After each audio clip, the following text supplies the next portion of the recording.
Okay, so in this game, it's my third game in the Michigan Class Championships. I went ahead and tried to play the modern opening, and what I was kind of looking at prior to the game was moves like e4, g6, d4, bishop g7, knight to f3, c6, bishop d3, let's say, and then d5. And my opponent might play, let's say, like e5 here, bishop g4. I plan to trade off the knight on f3, play my pawn to c5, exchanging in the center. Maybe if the c pawn there had moved up and then exchanged. So I give him like a weakness on d4 without a knight on f3 to support it potentially, and kind of play around this pawn weakness, as well as having a very solid game and not a lot of weaknesses. So that's kind of what I was looking for in the game. And my opponent was Jean-Paul Peguerin, and he played very well.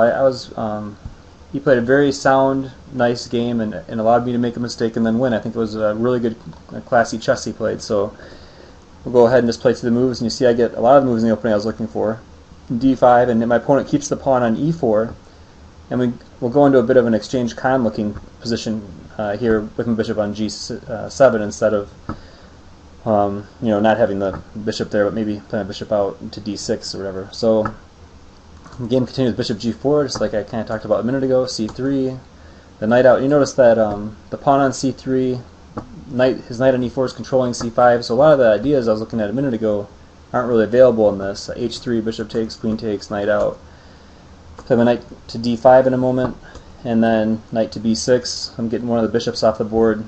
Usually if your opponent has both bishops and you have the knights, you want to get one of these bishops so that way they don't have the bishop pair anymore, which can be advantageous. So I take the bishop on f4.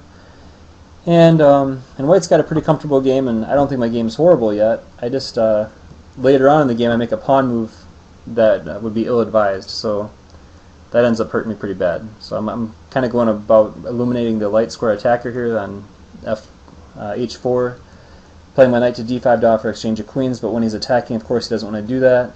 He now threatens maybe a move like rook takes e6, pawn takes e6. I'll go ahead and show you this variation. So if I make like a subtle move like rook c8, for example, he can play rook e6, pawn takes, queen checks, and then mate, right? So I don't want to allow that.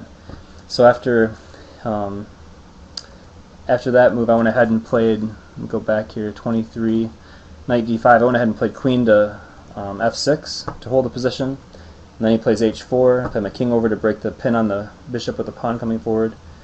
Plays rook into e4, a nice move holding the knight out of f4 and also my queen from forcing an exchange of queens there. So b5 to hold my knight on d5, f4.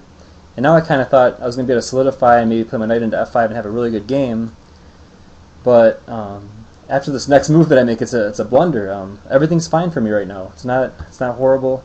He's obviously got some endgame ideas, so like we can go forward. If I make a move like, let's say, rook over to d8, my opponent could play pawn takes, king takes, rook up, exploit this pin here, so maybe my king moves over, and now I get doubled pawns in this endgame. And so I was thinking during the game that I wanted to avoid this particular variation, and I just made a major oversight. So in order to avoid that, I said I'm going to go and play g5, and then capture with my queen.